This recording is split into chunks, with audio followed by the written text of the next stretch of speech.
Bismillahirrahmanirrahim. Nous sommes venus faire une visite à la famille d'un des héros de l'islam en Afrique, le Serigne Cheikh Ahmadou Bamba,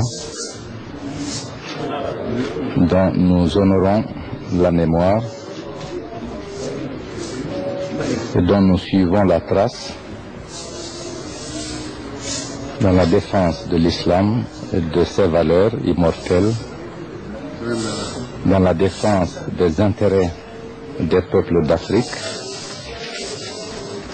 en vue de consacrer le triomphe de la liberté, de la dignité et de la solidarité au profit de tous les peuples en général et des peuples d'Afrique en particulier. Nous n'oublierons pas le fait historique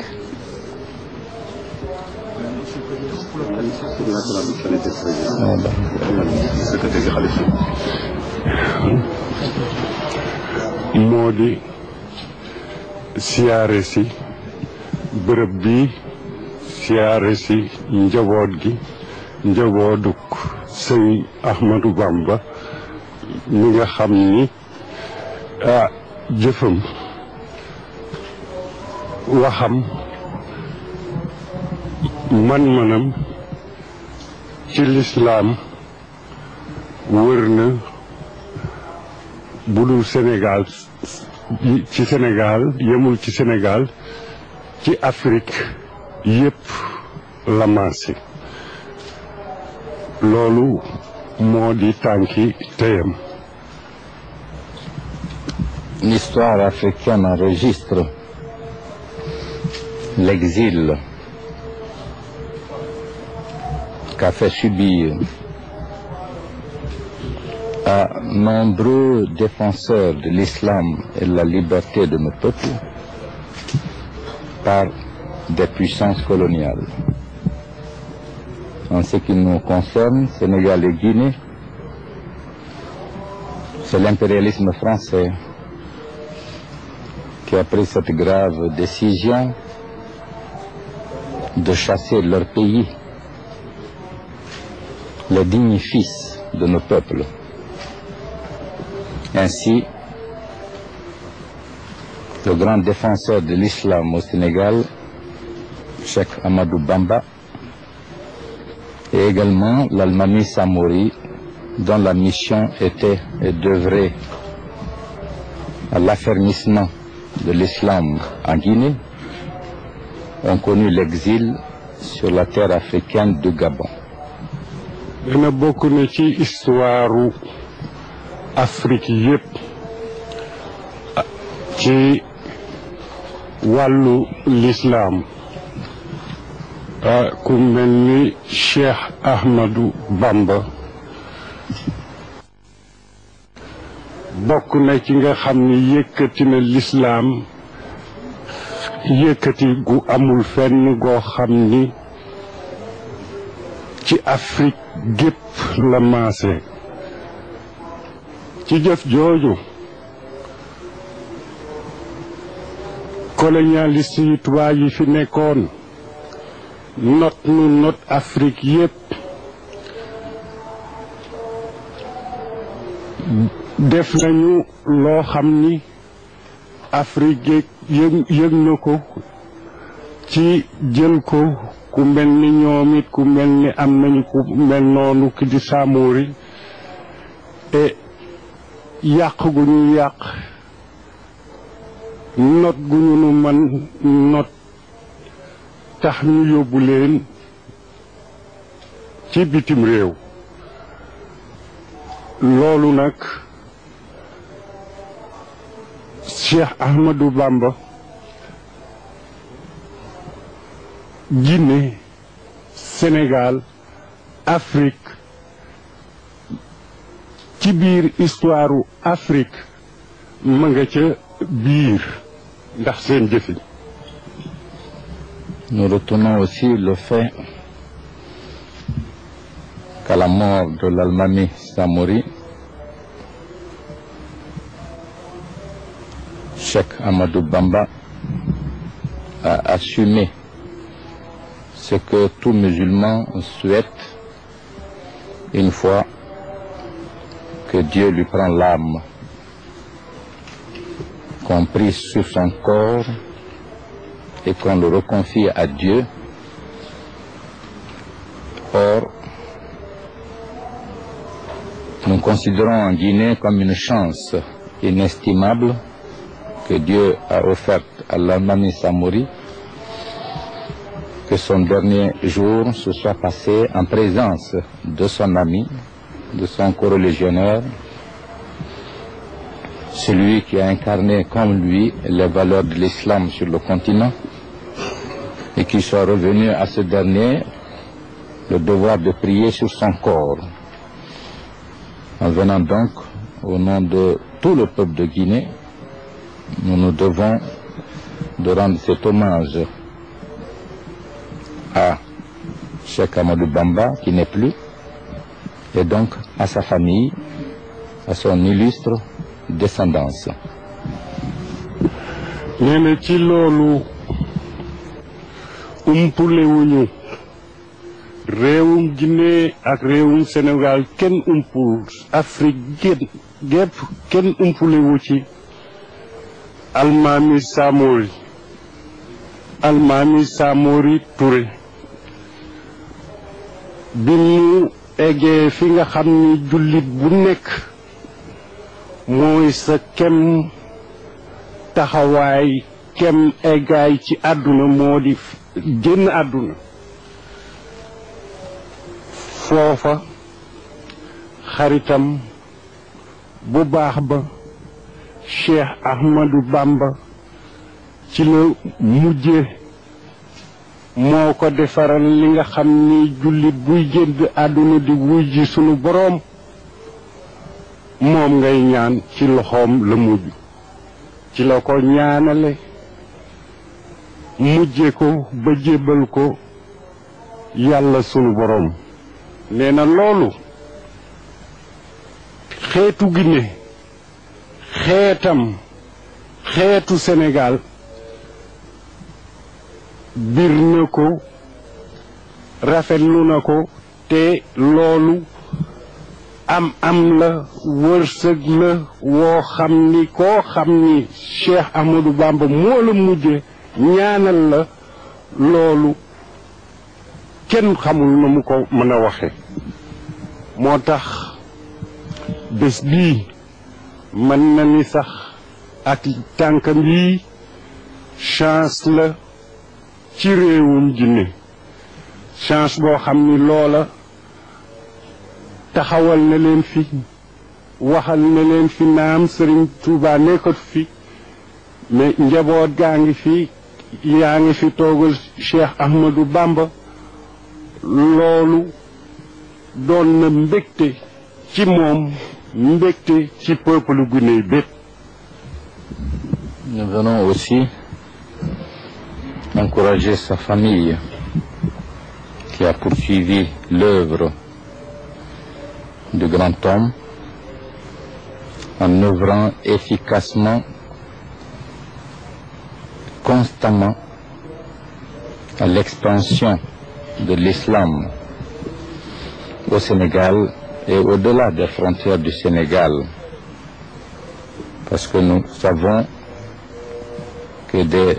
centaines de milliers d'Africains d'autres pays se considèrent comme des talibs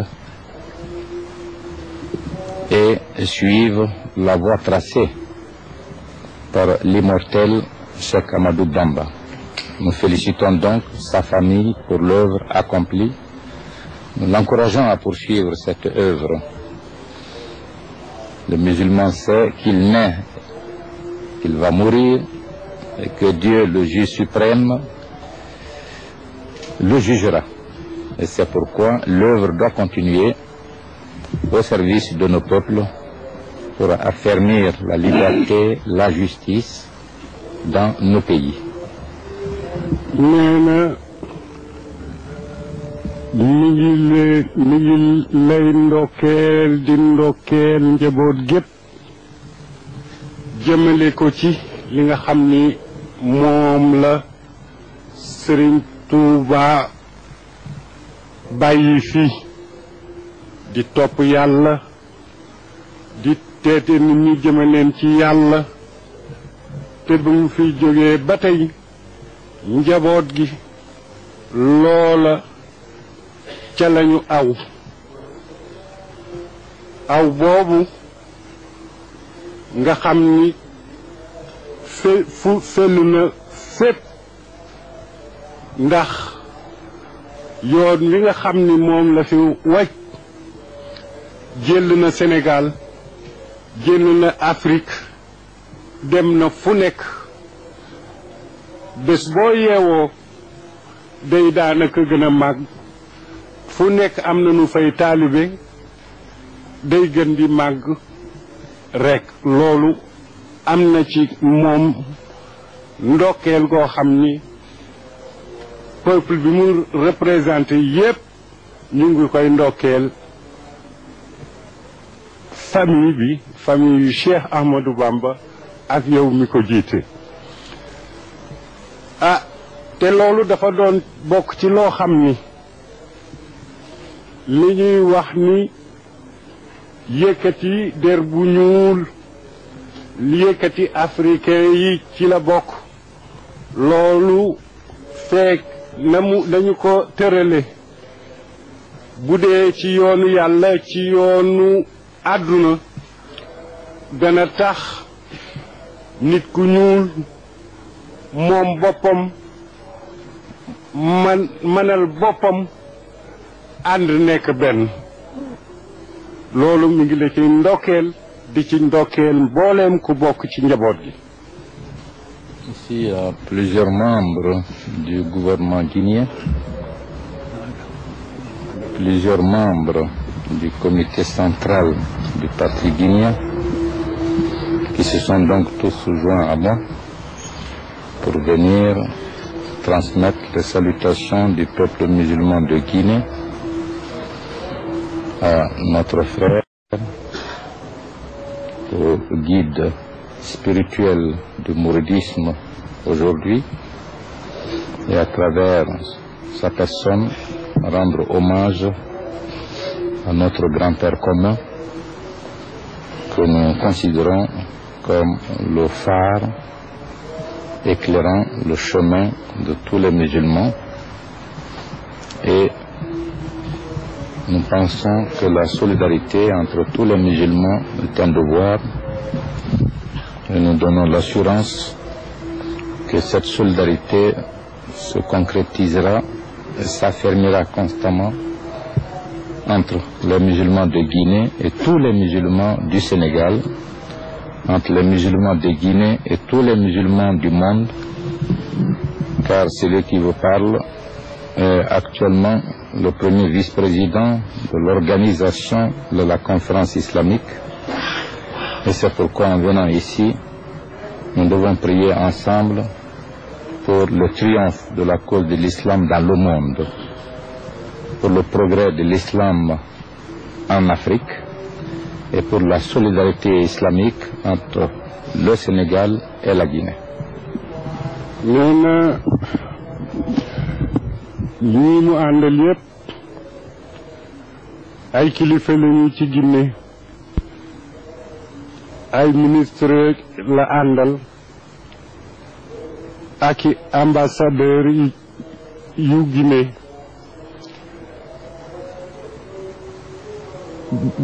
ña fa am maanaa daal ca kilifa ñi jiite Guinée ànd naa ak ñoom ci toogaay bii mu toog di la ndokkeelati di la siyaare te di la xamal ni ci yoonu lislaam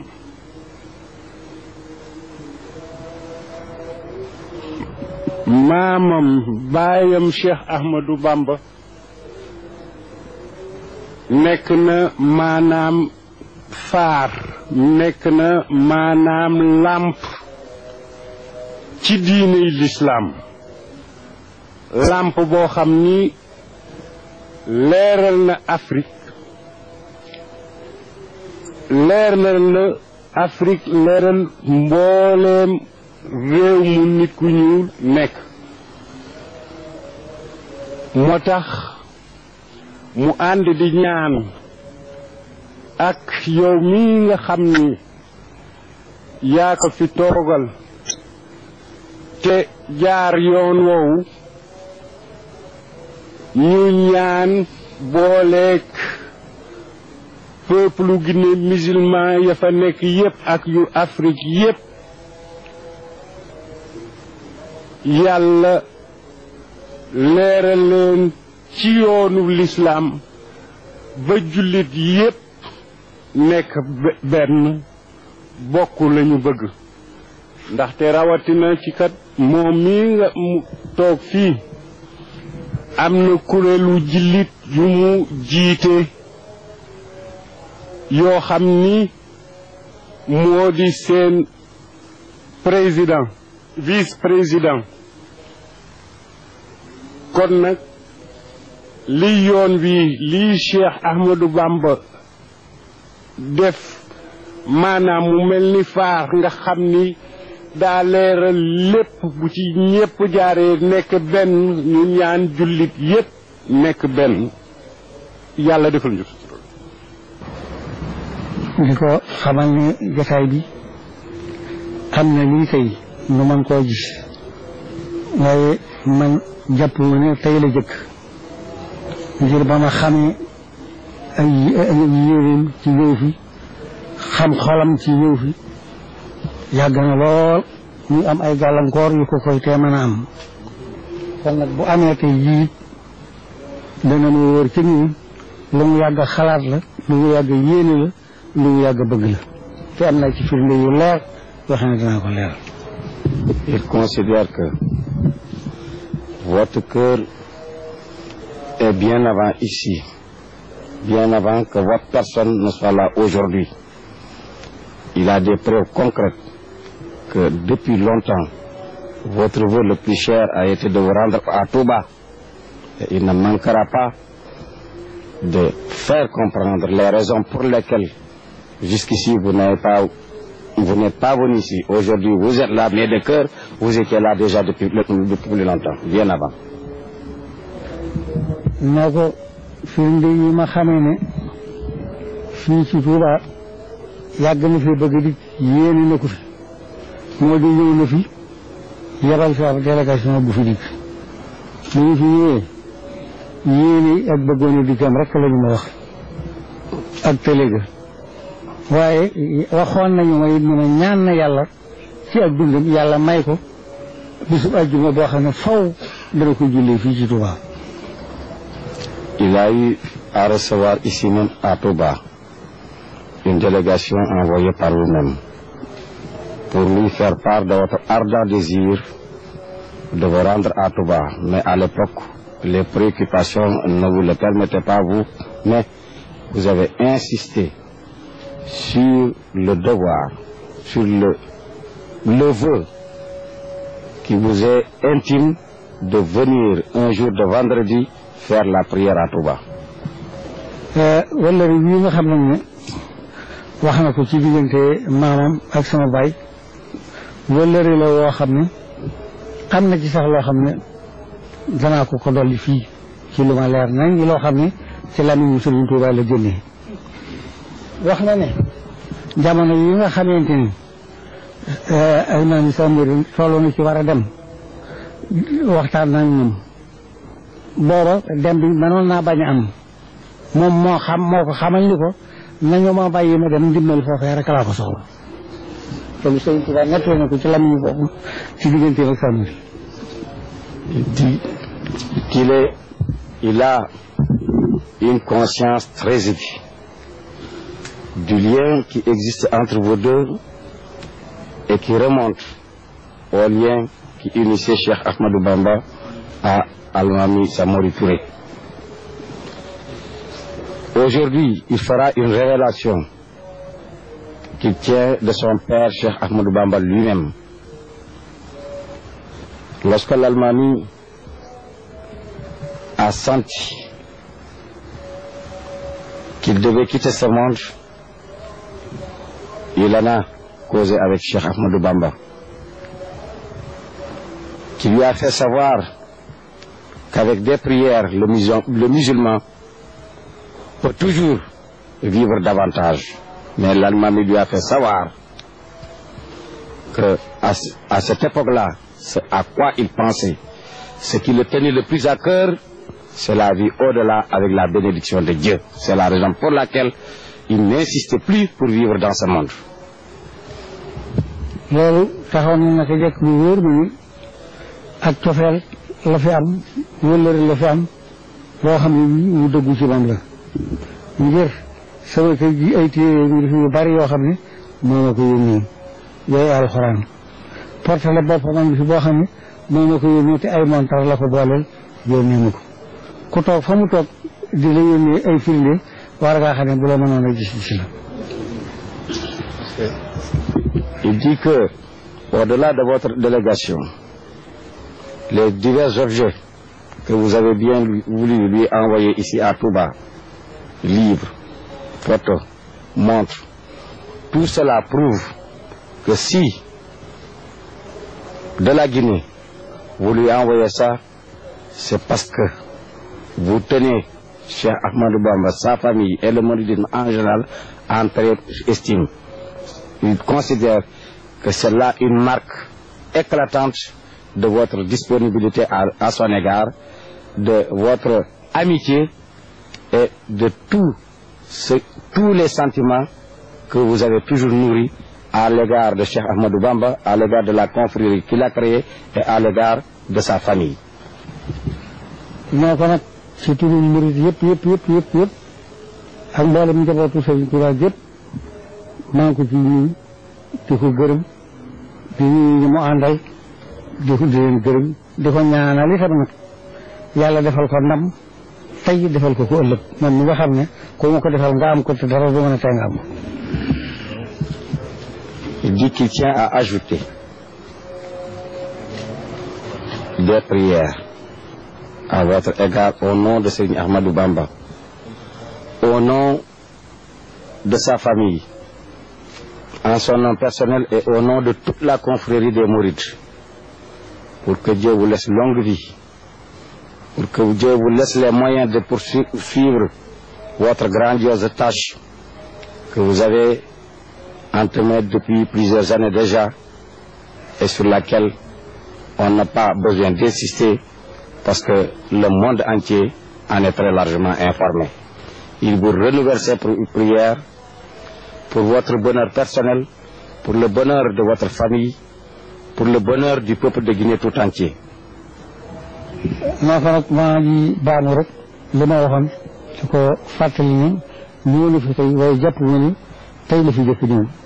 ndax xolam mosu fee jóg yéen mosu fee jóg seen saa xam naa it ne président bii fi ne bu fekkoon ba tey moo fi nekkoon kon yoon bii dana doon yaari yoonam mbaa mu doon yetti yoonam ndax bu ñu mësee jóg bëgg fee ñëw rek lu ko gàllankoor yëg naa ko. Il dit qu'il revient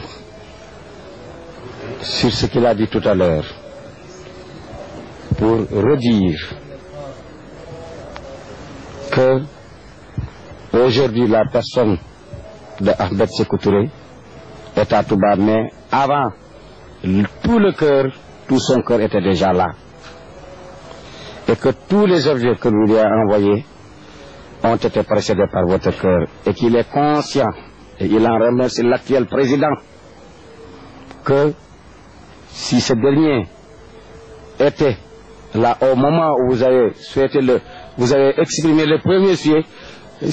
aujourd'hui serait votre peut-être 4e, 5e, 1e visite.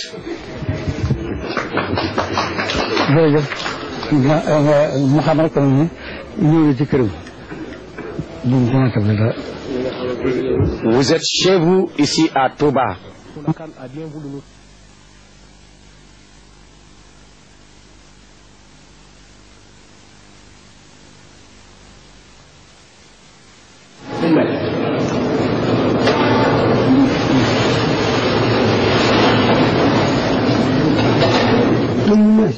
وتمنوا إن كنتم صادقين ولا تمنوا لما قدمت أيديهم الله من الظالمين والمنة التي تكفرون فإنه لا فيكم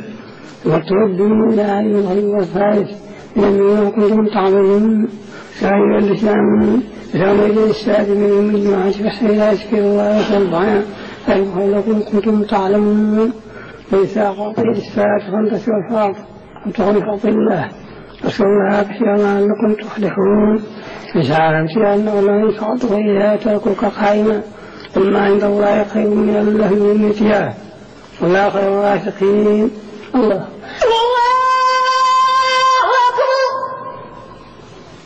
يا الله يحب الله أكبر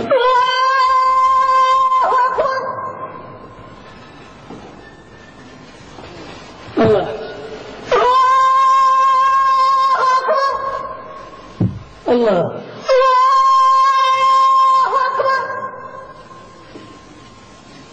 الله الحمد لله رب العالمين الرحمن الرحيم مالك يوم الدين إياك نعبد وإياك نستعين اهدنا الصراط المستقيم صراط الذين أنعمت عليهم خير المغضوب عليهم ولا الضالين. وليس كهذه خاصية وجوه يومئذ خاشعة عاملة ناصبة تصلى نارا حامية تسقي من عين آنية ليس لهم طعام إلا من ضاع إلا اسمها العظيم الجنوش وجوه يومئذ ناعمة بسعيها عاطفة في جنة حالية لا تسمو إلى لاغية يا عين جارية يا صوم مرضات وأكواب موضوعة ما يحمسوه وشارب مكسوسة ولا ينصرون إلا كيف خلقت إلى السماء كيف رفعت إلى الجبال كيف نشبت إلى الأرض كيف سطحت فذكر ما أنت مذكر لست عليهم فيكفر إلا من تولى وكفر يعذب الله العذاب الأكبر إن إلينا إيابهم وهم من علينا حسابهم. الله يا الله يحب الله أكبر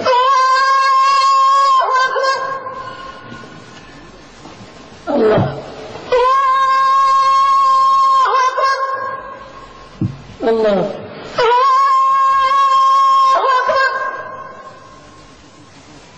الله